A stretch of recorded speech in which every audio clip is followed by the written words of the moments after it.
1068년 어떤 문학사학자가 다음과 같은 글을 남겼습니다. 과학을 일구지 못한 이 집단은 사람이기보다는 짐승에 더 가깝다. 이 말은 이슬람의 한 과학자가 미개인처럼 보이는 유럽 사람들을 향하여 혹평한 것이라고 합니다. 우리가 상상해 보면 유럽 사람들이 이슬람 사람들을 향하여 이렇게 표현해도 가능할까 싶은데 1000년 전에 살았던 사람들은 이슬람이 훨씬 더 과학적인 사람이었습니다. 르네상스를 거치면서 기독교 문명은 또 다른 삶의 변혁을 만들어내는데 드디어 과학적인 인간으로 성장하게 됩니다. 공부하는 인간, 책을 읽는 인간, 연구하는 인간, 합리적인 인간들이 만들어지기 시작하죠. 실패를 하면 실패하는 것으로 끝나지 않고 그 실패의 원인을 반드시 기록으로 남기고 다시 복귀하는 과정을 통하여 합리적, 과학적, 상식적인 문명의 부흥을 만들어내기도 합니다. 에디슨은 평생을 사는 동안 2000여 개의 특허를 받았습니다. 수많은 연구 자료들을 보관하는 것은 그에게 굉장히 중요한 일이었습니다.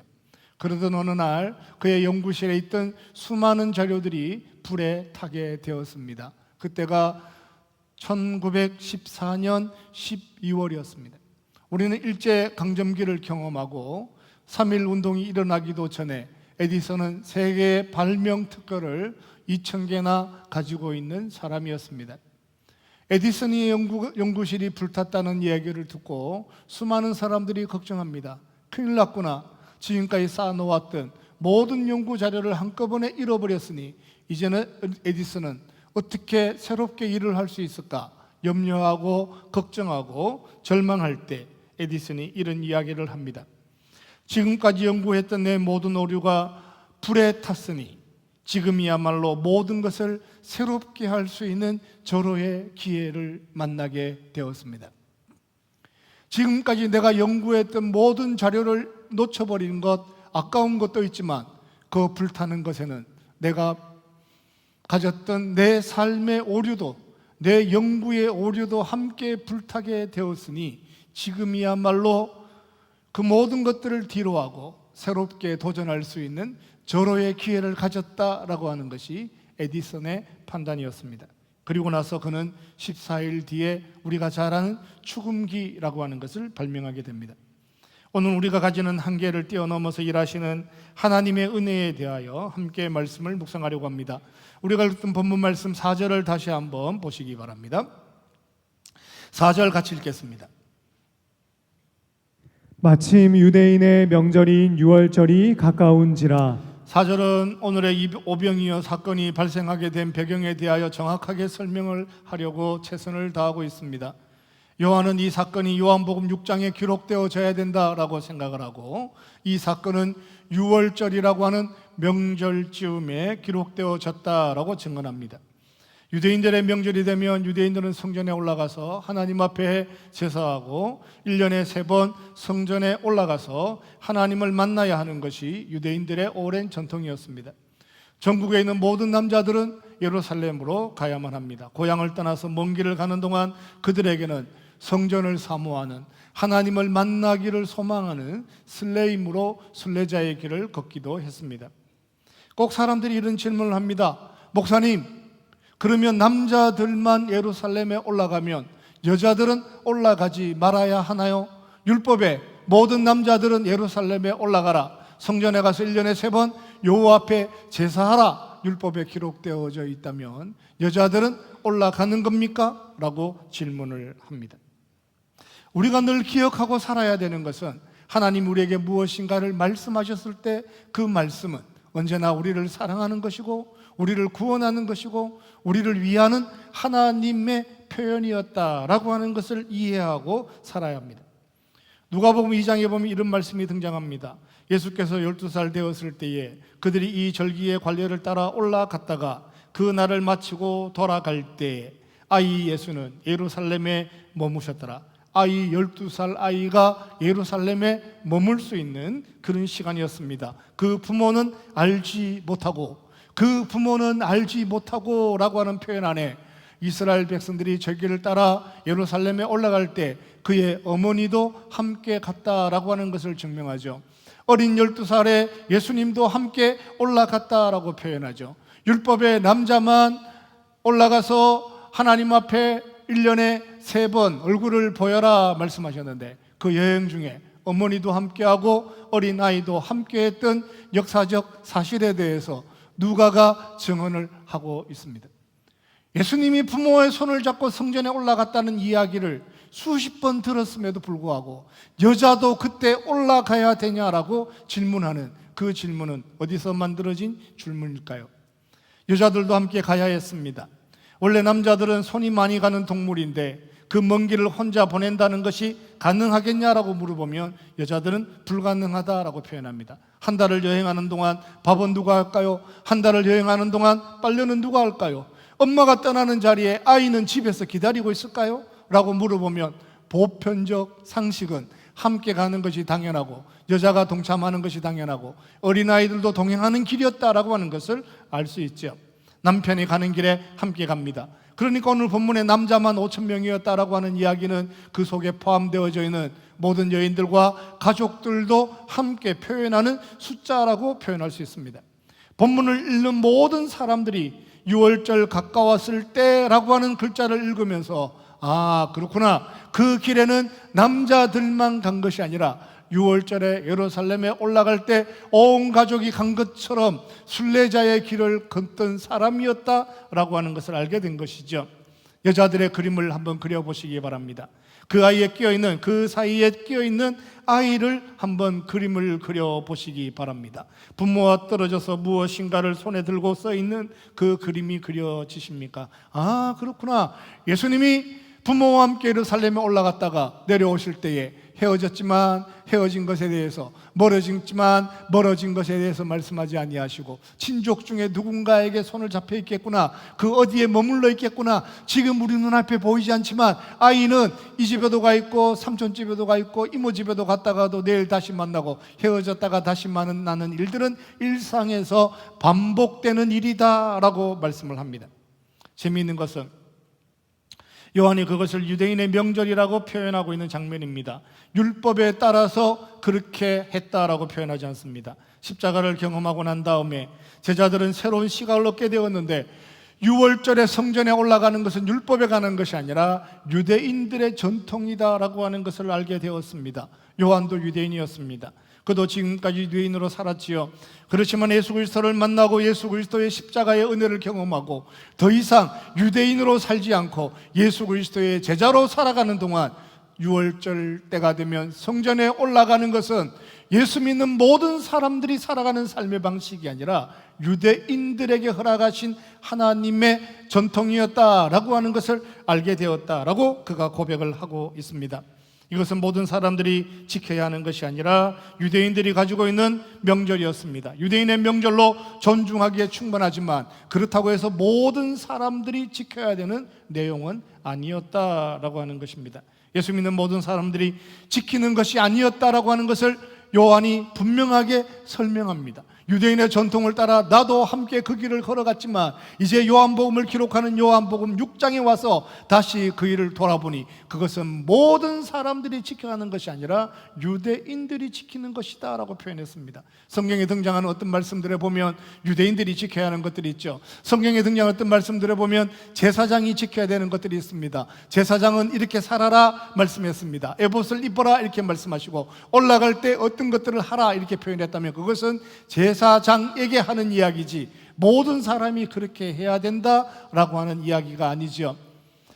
우리에게도 명절이 있습니다. 추석이라고 하는 명절이 있고 구정이라고 하는 설날이라고 하는 명절이 있습니다. 우리는 예수 믿는 사람이니까 추석에라도 가족 예배를 드리고 조상이 주신 은혜에 대하여 하나님께서 우리에게 베푸신 축복에 대하여 돌아보고 하나님 앞에 감사하고 살아가는 우리만의 삶의 흔적들이 있습니다.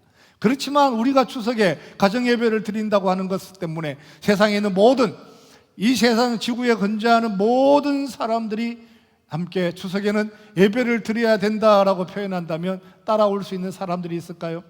율법으로 사는 것에는 유일한 것들이 있습니다. 유익한 것들이 있습니다. 그렇지만 율법에는 유대인들이 살아야 하는 것들이 있죠.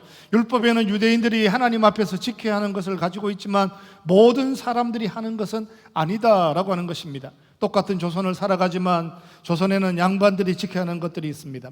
불천이 영원히 계속해서 제사를 지낼 수 있다라고 하는 것이죠.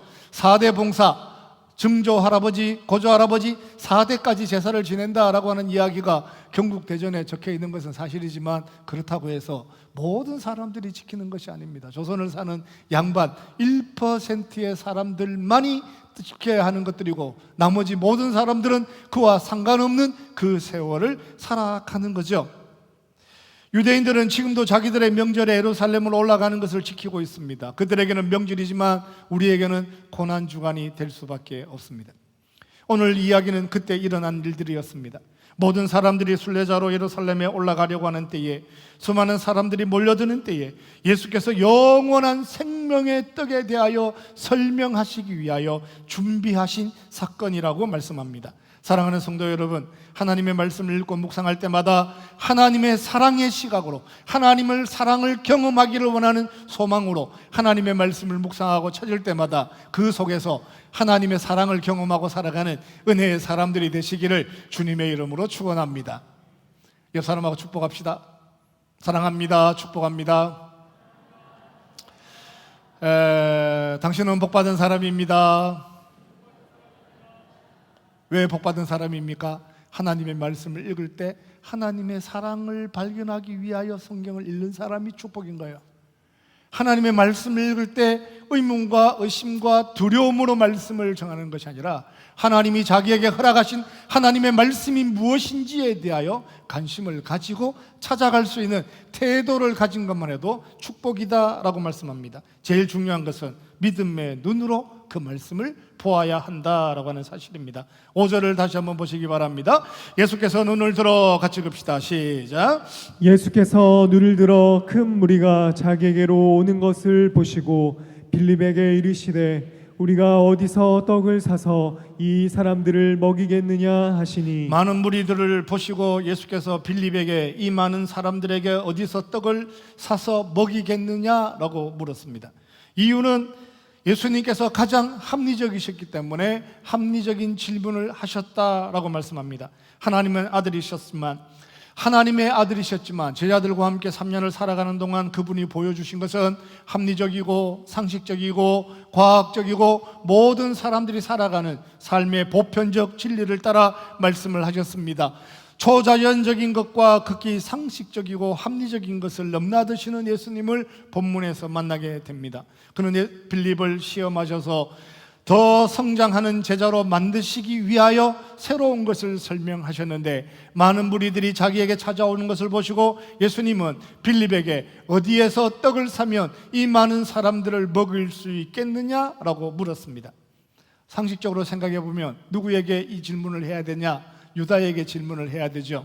유다가 돈 맡은 사람이니까, 회계니까 그가 계산할 수 있다면 훨씬 더 정확하고 분명하게 계산할 만한 능력을 유다가 가지고 있음에도 불구하고 예수님은 유다에게 그 질문을 하지 아니하시고 빌립에게 이 질문을 하셨는데, 그것은 빌립을 더 성장하는 제자로 만드시기 위함이라고 말씀합니다. 요한복음 6장 1절에 보면 모든 무리들이 몰려드는 이곳은 디베랴의 갈릴리 바다 건너편이다 라고 설명을 하셨습니다. 거기가 어디냐? 디베랴라고 하는 동네였습니다. 디베랴라고 하는 동네는 빌립의 고향입니다. 안드레의 고향이죠. 베드로의 고향입니다. 그 동네에 살았던 빌립에게 예수님이 이렇게 물으시는 거예요. 이 동네에 이 많은 사람들을 먹일 만한 떡을 구할 수 있겠느냐? 빌립아, 네가 이 동네 출신이니까 너의 고향 마을에 이 사람들의 먹을 만한 것들을 구할 수 있는 사람이 있다면 그를 찾아오라 하나님이 말씀하시죠. 예수님이 그에게 말씀하셨습니다. 많은 사람들이 순례자로 여행하는 기간이었습니다.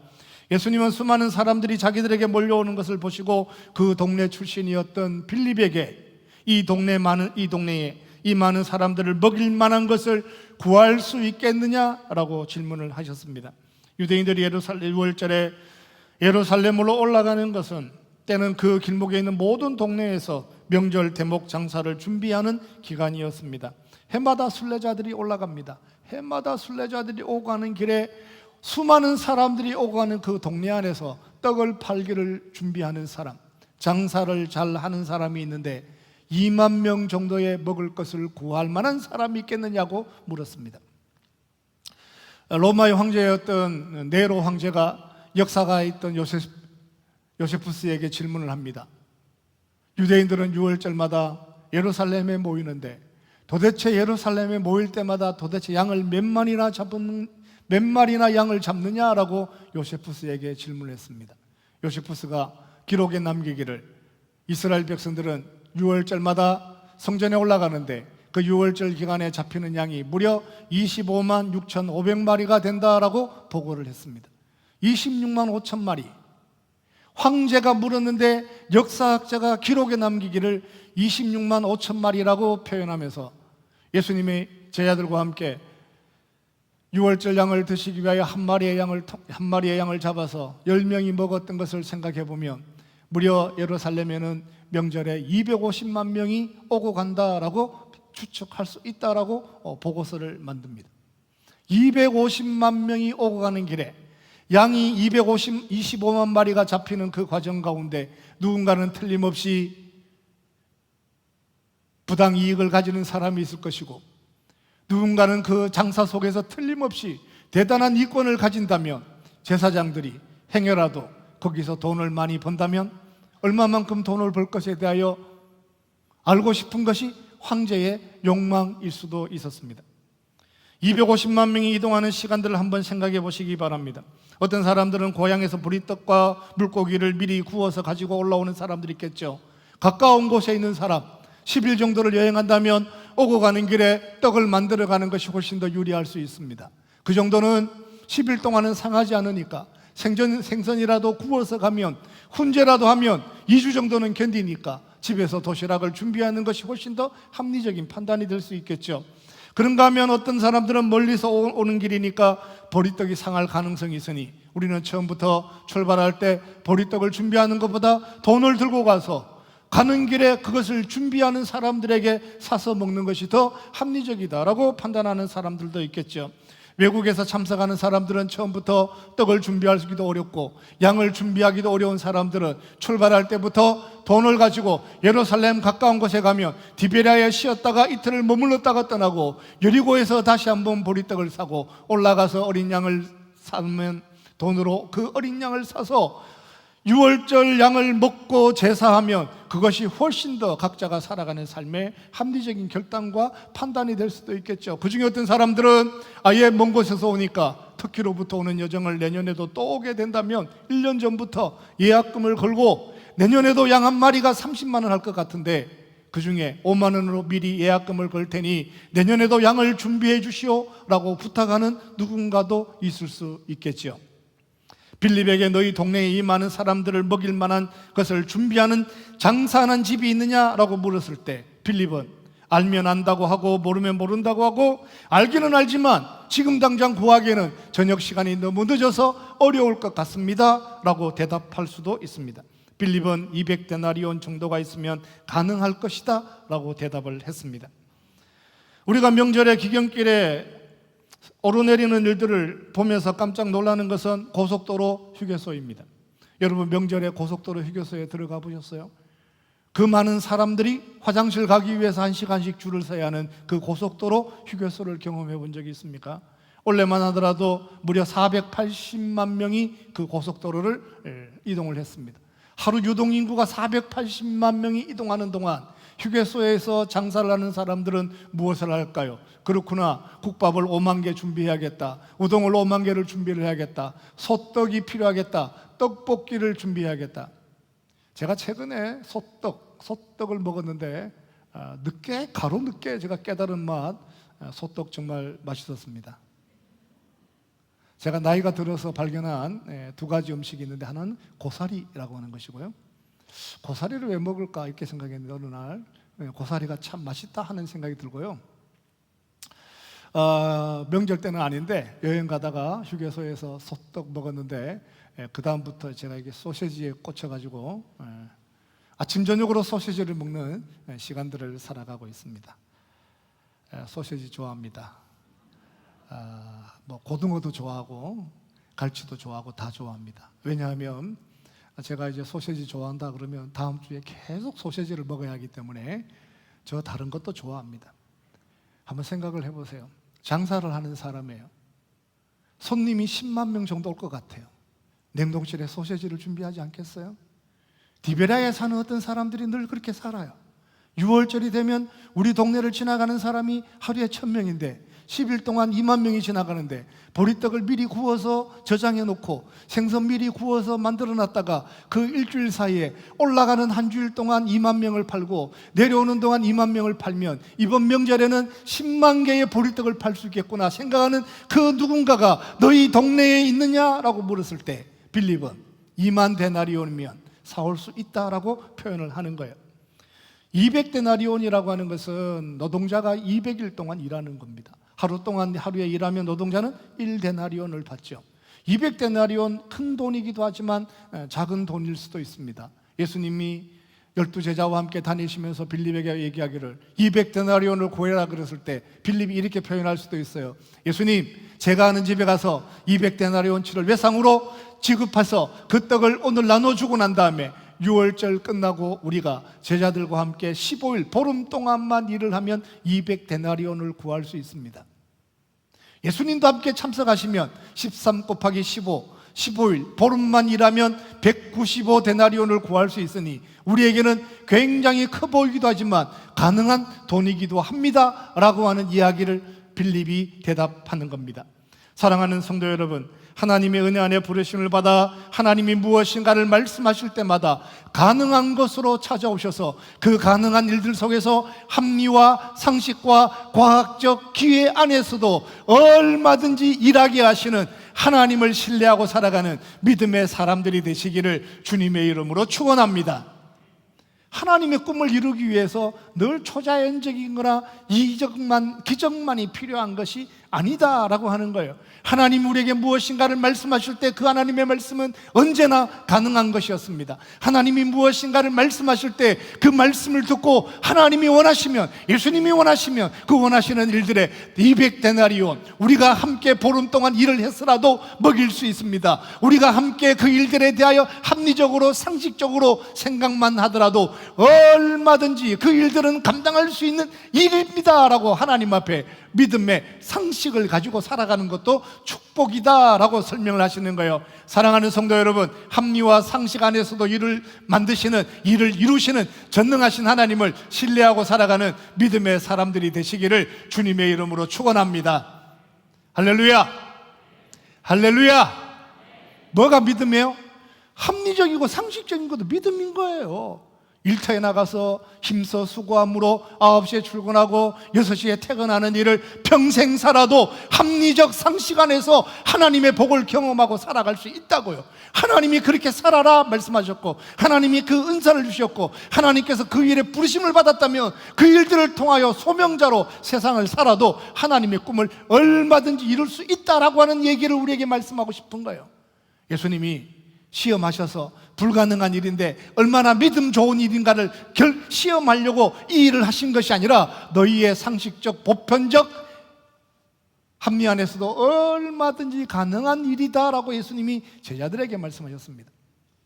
인생을 살아가는 동안 하나님이 무엇인가 여러분에게 하시는 말씀이 있습니까?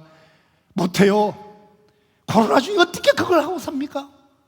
이 불경기 중에 금리가 이렇게 올랐는데 어떻게 인생을 삽니까? 라고 하는 이야기보다 하나님 금리가 오른 중에도 일을 하여 하시니 하나님을 신뢰하고 오늘도 가능한 일에 도전하겠습니다.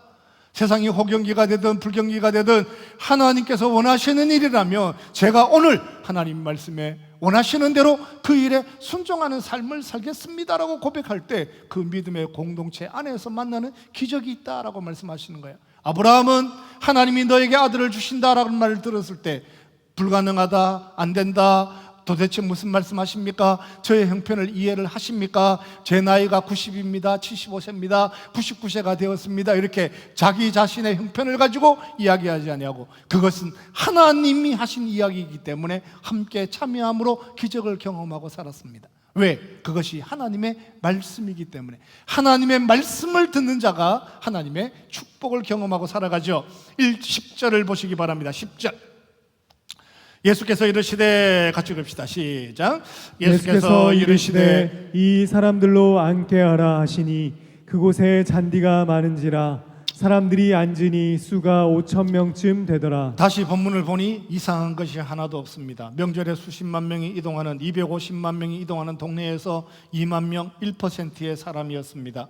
그 중에 어떤 아이 하나가 보리떡 5개와 물고기를 가지고 있었는데 알고 보니 이상한 것이 아니었습니다. 예수님도 12살에 부모의 손을 잡고 올라가셨습니다. 가까운 동네에 있는 어떤 아이가 부모의 손을 잡고 올라가는 길에 조그마한 도시락 하나 가진 것은 우연이라기보다도 그 시대를 살아가는 모든 아이들이 살아가는 삶의 현실이기도 했습니다. 자기 동네에 이 많은 떡을 구할 수 있는 집을 알고 있느냐라고 하는 질문도 상식이었고, 200데나리온으로 그것을 해결할 수 있다라고 하는 것도 현실이었습니다. 가룟 유다가 침묵하는 것은 그것이 지극히 현실적인 이유 때문이라고 제가 상상을 해봅니다.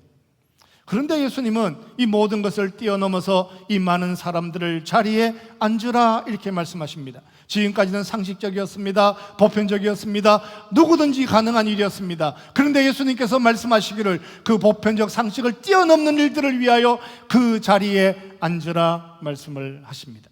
다른 성경에 보면 등을 기대어 서로 편안한 자세로 앉아라 이렇게 말씀을 하셨습니다. 여기서 제일 감동이 되는 부분은 이 많은 사람들이 앉으라 하는 말을 듣고 그 자리에 앉았다라고 하는 거예요. 항상 감동이 되는 부분, 성경을 읽는데 무엇이 제일 기가 막히냐? 그 5,000명, 그 2만 명이나 되는 사람들이 그 자리에 앉으라 하는 말을 듣고 앉았다라고 하는 게 기적인 거예요. 빌립이 200데나리온이라고 계산할 수 있었다. 안드레가 친화력을 발휘해서 그 수많은 아이들과 그 수많은 사람 사이에서 보리떡 5개를 구해왔다. 가룟 유다가 침묵했다. 베드로는 자기 동네임에도 불구하고 참견하지 않았다. 그 모든 상상력을 뛰어넘어서 가장 감동이 되는 것은 앉으라는 말 한마디를 듣고 이 수많은 사람들이 앉았다라고 하는 사실이에요. 그들의 조상들은 앉으라는 이야기를 듣고 앉아본 적이 없습니다. 그들의 조상들은 앉으라 그러면 왜 앉으냐고 그렇게 질문하고, 떠나라 그러면 머물겠다 그러고, 머물러라 그러면 가고 싶다 그러고, 추우면 왜 춥냐 그러고, 더우면 왜 덥냐 그러고, 하늘 위에 구름, 태양, 구름 기둥이 있고 불 기둥이 있고, 오늘 아침에도 만나를 먹었음에도 불구하고 배고프다 이렇게 얘기를 하고, 오늘 아침에 메추라기를 먹었음에도 불구하고 우리는 무엇을 먹고 사냐고 얘기하고, 그가 목수의 아들이 아니냐 이렇게 표현하고, 성전을 사흘 만에 허는 자여 어찌하여 그런 말을 하느냐라고 말대꾸하고, 앉으면 뭐 할 건데요? 라고 묻기도 하고, 가만히 있기만 하면 모든 인생의 문제가 해결됩니까? 라고 따지기도 하고, 그들의 조상들 중에는 어느 누구도 앉으라 할 때 앉는 한 사람을 발견할 수 없었는데, 신기하게도 오늘 본문에 등장하는 그들은 예수님이 앉으라 할 때 앉는 사람이었다라고 말씀합니다. 어떤 말 대꾸도 없이 묵묵히 자리에 앉는 그들을 묵상하면서 마음의 전율이 돋았습니다.